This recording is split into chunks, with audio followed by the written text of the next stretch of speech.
নমস্কার বন্ধুরা, মালার রান্নাঘরে আপনাদের সবাইকে স্বাগত। আজকে বানাচ্ছি কাতলা মাছের ঝাল। মাছে লবণ আর হলুদ মাখিয়ে নিচ্ছি।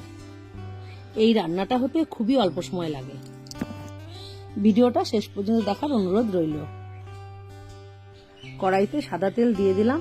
এবার এক এক করে মাছগুলো সব ভেজে নেব।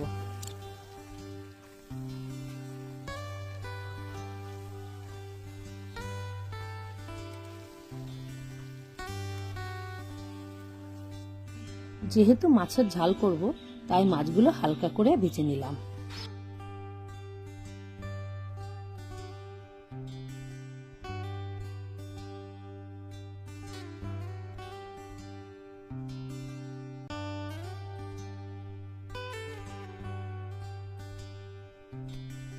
এবার মাছ ভাজা তেলের মধ্যে দুটো কাঁচা লঙ্কা ফোড়ন দিয়ে দিলাম, আর দিয়ে দিচ্ছি একটু কালো জিরে। এবার কুচিয়ে রাখা পেঁয়াজগুলো দিয়ে দিচ্ছি। পেঁয়াজটা হালকা ভাজা হয়ে গেছে। এবার সর্ষে বাটা দিয়ে দিলাম। সর্ষের মধ্যে আমি কাঁচা লঙ্কা, লবণ, হলুদ দিয়ে বেটেছি। অল্প পরিমাণ জল দিয়ে রঙের জন্য একটু লঙ্কার গুঁড়ো দিয়ে দিচ্ছি। একটু হলুদ গুঁড়ো দিয়ে দিলাম। এবার ভেজে রাখা মাছগুলো দিয়ে দিচ্ছি।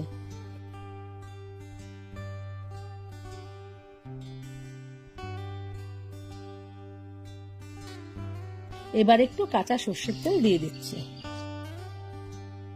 আমার ভিডিওগুলো ভালো লাগলে লাইক, কমেন্ট, শেয়ার করতে ভুলবেন না।